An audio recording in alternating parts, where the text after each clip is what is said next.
y se habla de 7.000 millones de una especie de financiamiento para este nuevo presupuesto de 31.000 millones. Desde el punto de vista económico, ¿cómo ves tú este tema? Y se habla de que el Fondo Monetario estaría dispuesto a volver a entregar recursos al Ecuador. ¿Cómo está la situación y cómo se ve desde el punto de vista tuyo? Bueno, debería empezar diciendo que discrepo en un punto central. Usted dijo al comienzo que el tema económico es un poco farragoso, algo así. Engorroso, engorroso. Eh, Engorroso, engorroso. No, no, eso no es correcto. El tema económico siempre es un tema apasionante. Siempre es un tema apasionante, más que nada para los economistas que nos encanta el tema. Así es que en ese punto creo que cordialmente diferimos. Ahora, sí, el próximo presupuesto necesita financiamiento.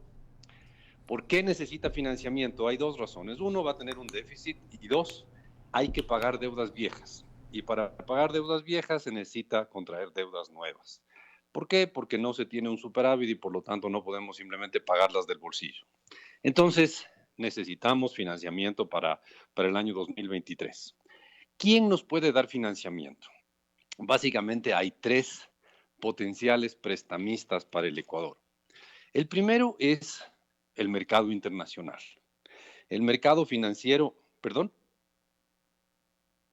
¿aló? Sí, sí, sí. El Adelante, mercado Vicente, financiero adelante. internacional, el mercado financiero internacional, dadas las circunstancias que mezclan la mala historia, la mala fama que tiene el Ecuador de pagar sus deudas, eh, la situación de Ucrania, el precio del petróleo, la inestabilidad o estabilidad política en el país, todo eso sumado hace que el mercado internacional, básicamente es público, el dato nos podría prestar a una tasa que supere el 20%. Quién sabe si supera en bastante el 20%, o sea, 22%, cosas por el estilo. Eso es una tasa demasiado alta. Esa es la opción uno para endeudarnos. La opción dos es la China. La China nos puede prestar, quién sabe, a tasas del 8, 10%, que es una tasa bien alta. Eh, pero son préstamos que ya hemos visto que están siempre atados a contratos y cosas por el estilo. Además de que todo indica que la China no está tan dispuesta a andar dando préstamos como estaba hace una década. Entonces, ¿quién más nos podría prestar la plata que necesitamos para poder seguir funcionando durante el próximo año? Pues las famosas instituciones multilaterales. ¿Y qué son? El Fondo Monetario Internacional, el Banco Mundial, el Banco Interamericano de Desarrollo, la CAF y alguna otra pequeña por ahí. Pero esas son las cuatro grandes instituciones que nos podrían prestar plata y nos prestan a tasas de interés muchísimo más bajas. No sé, el Fondo Monetario debe estar prestando este rato a tasas que rondan el 4, entre el 4 y el 5% y prestan a 15 años plazo, alguna cosa así, a esas tasas de interés. Encima hay con años de gracia en que no se paga capital, solo intereses. Entonces, digamos, la única opción que nos queda, y no es una mala opción, es que nos presten los multilaterales. Entonces, sí, todo indica que vamos a tener que recurrir a algún tipo de acuerdo con el Fondo Monetario, o al menos mantener una relación muy cercana para poder acceder a los préstamos del Banco Mundial, del Fondo, del BID, de la CAF, etcétera. Esas son las perspectivas para el próximo año y son un poco el resultado de todo, ¿no? De que el mercado internacional está muy caro, de que no está líquido, de que tenemos una mala fama entre ciertos sectores que nos prestan dinero y que la China ha cambiado su actitud geopolítica hacia América del Sur. Todo eso hace que el único que nos pueda prestar, o no, los únicos que nos pueden prestar son los multilaterales. Ahora, Vicente, este préstamo que se habla en el presupuesto, ¿es básicamente para reemplazar los préstamos que se tenían o se está aumentando el crédito con los multilaterales en el sentido de que se va No, a incrementar el crédito del país hacia afuera? no, a ver, hay un déficit y hay que pagar ese déficit, hay que cubrir ese déficit y los déficits se cubren con préstamos y es para pagar deudas viejas, digamos. Es las dos cosas, más o menos son 1.500, si no me equivoco, de déficit y el resto es deudas viejas. Hay que pagarlas, ¿no? Hay que pagar las deudas viejas. Eh, en el fondo algunas de esas deudas las vamos a pagar con crédito relativamente barato del fondo o del Banco Mundial. Entonces es hasta cierto punto un buen negocio porque estamos cambiando por créditos un poco más asequibles. No importa que que digamos, el riesgo país esté tan alto? ¿No importa que efectivamente el ambiente político... Con el Fondo Monetario no importa eso, con el Banco Mundial, el Fondo, con ellos no importa el riesgo país, ellos nos prestan a una tasa fija, que está en función de las tasas de interés cero riesgo en el mundo, más un pequeño extra que es en función del tamaño del préstamo que tengamos nosotros. Podemos tener un riesgo país infinitamente alto, nos prestan a la misma tasa de las multilaterales. Pero Vicente, ¿qué garantía existe? Porque esto es una conclusión en la que se llega, es decir, los multilaterales serían los que podrían prestarnos el dinero, pero la pregunta es, ellos ya nos prestaron y no está lleno el saco como que decir, o sea, darnos más plata, como que nos van a frenar un poco, o realmente está la apertura totalmente abierta para más créditos por parte de los multilaterales. A ver, los multilaterales siempre nos prestarán, ¿cómo lo digo educadamente? Siempre nos prestarán, pero chequeando a fondo nuestras finanzas, ¿no? Nunca nos van a decir, sí, señores, gasten a manos llenas, cómanse los fondos de ahorro, boten la plata por la ventana, igual les vamos a prestar. No, eso no va a pasar. Los multilaterales siempre van a estar chequeando que tengamos un manejo sensato de las finanzas públicas. No hay que ser genios para manejar las finanzas públicas con una cierta lógica de no extralimitarse, no gastar demasiado, no gastar muy poco, también es malo. Los multilaterales no nos van a exigir así una austeridad bárbara, pero tampoco nos van a dejar gastarnos la plata alegremente. Yo creo que eso es la opción que nos queda. Y todo indica que están dispuestos a hacerlo. Es decir, Fondo Monetario y Banco Mundial han visto que el Ecuador ha hecho un gran esfuerzo por estabilizarse y yo la verdad creo, tendríamos que preguntarles directamente a ellos, pero yo la verdad creo que han visto un gran esfuerzo de parte del Ecuador y están dispuestos a seguir apoyándonos para que sigamos en una línea de ir hacia un poco más de equilibrio. A ver, quizás valga la pena hacer un poquito de historia, ¿no?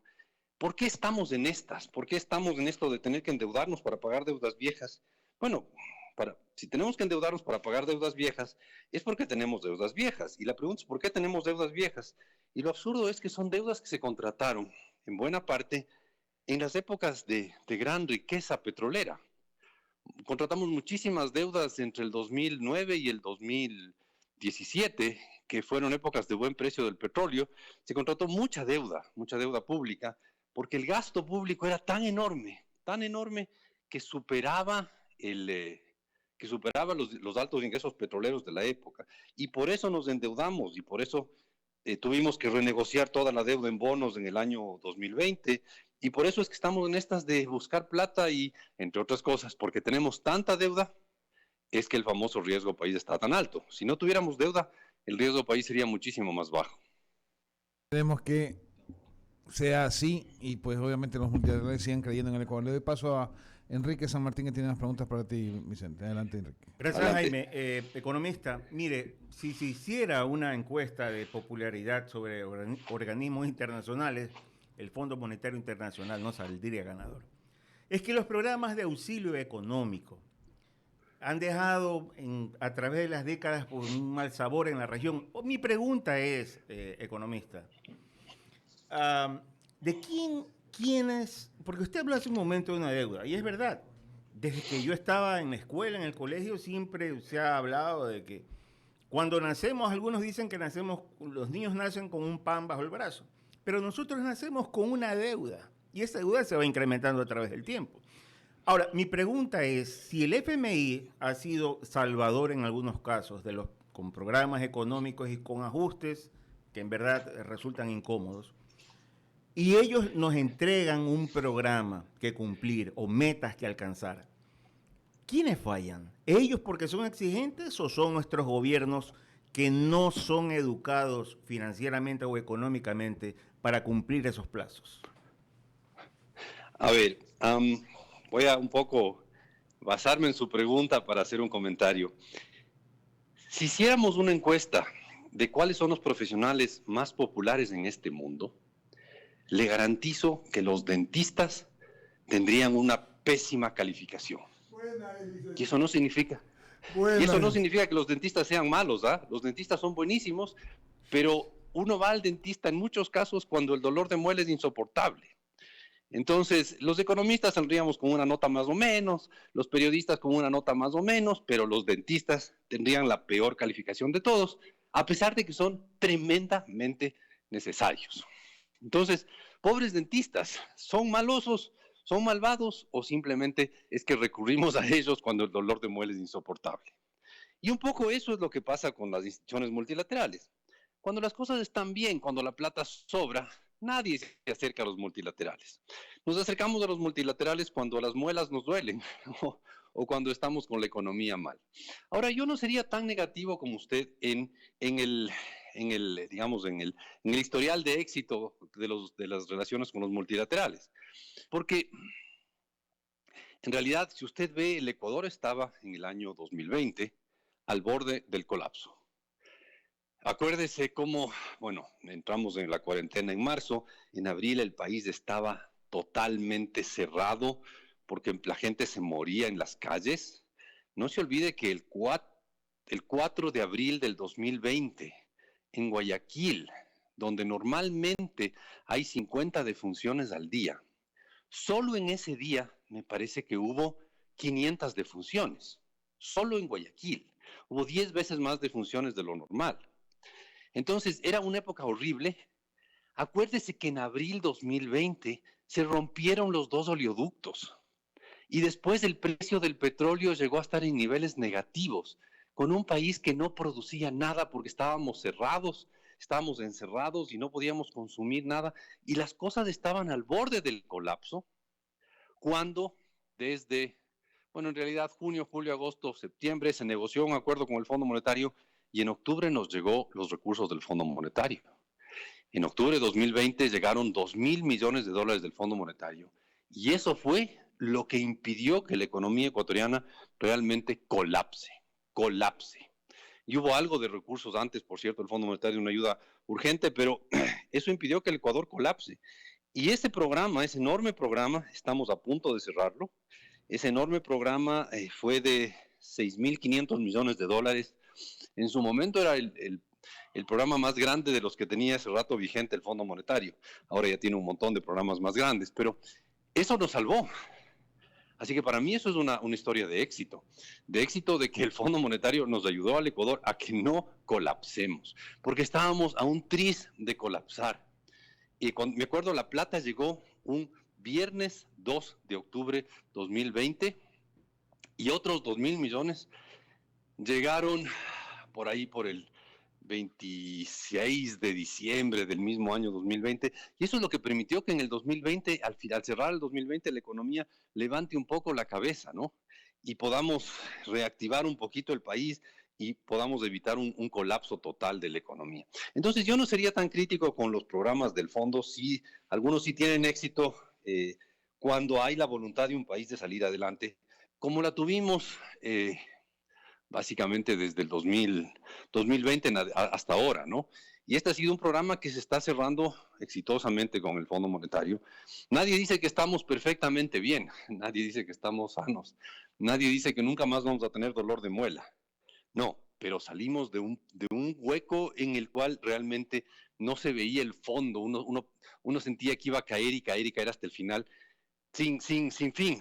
Y no, la verdad sí salimos adelante y ya la economía está creciendo solo al 2,5% este año, 2,5%, 3% que será este año. ¿Qué se puede hacer? Es un crecimiento mediocre, pero al menos no colapsamos y eso ya es un éxito en este mundo.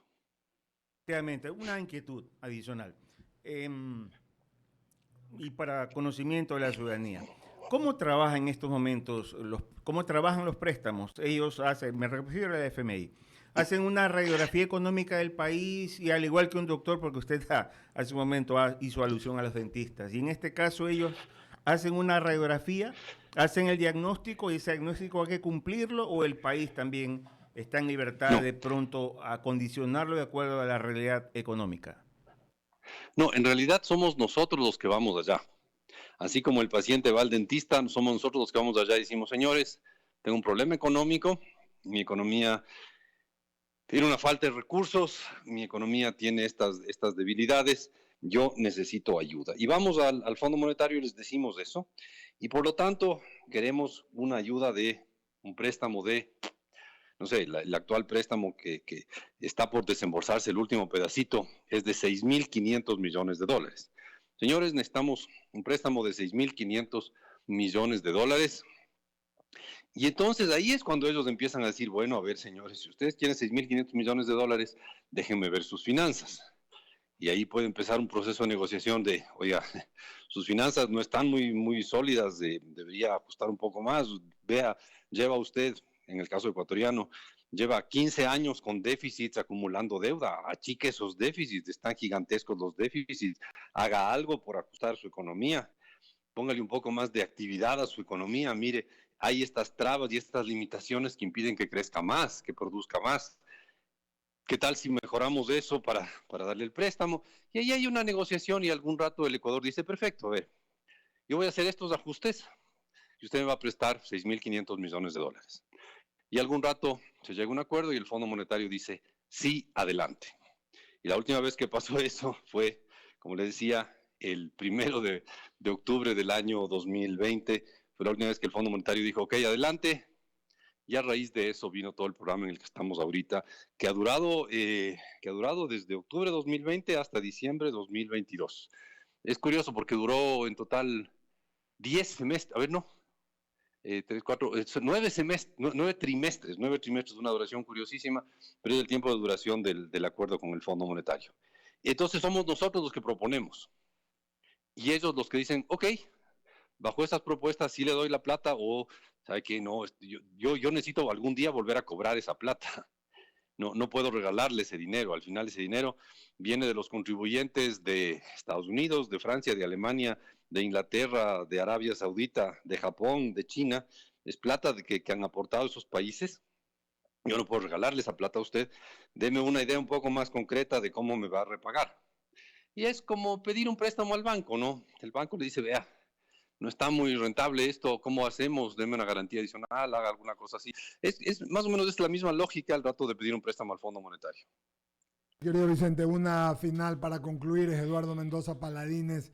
Y más que una pregunta, podríamos hacer una reflexión contigo, Vicente Albornoz, que estamos hablando de hacer un préstamo básicamente para cerrar el déficit, ¿verdad? Esa es la idea, ¿verdad?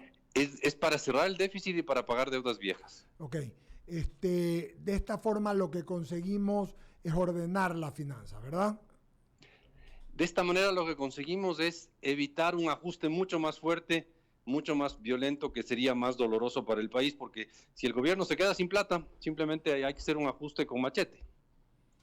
O sea, estás hablando en el caso de que pasara un improbable, que se caiga el precio del petróleo, alguna de esas cosas, ¿verdad?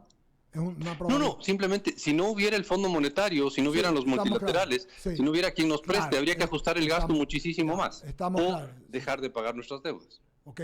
Vicente, era importante aclarar esto para que la gente lo tuviera y lo entendiera y lo tuviera muy claro. Es un tema que se puede poner muy denso, pero que hay que explicarlo. Quiero agradecerte, querido amigo, tu gentileza y amabilidad y nos vemos pronto, Vicente Albornoz. Muchísimas gracias. ¿Ah?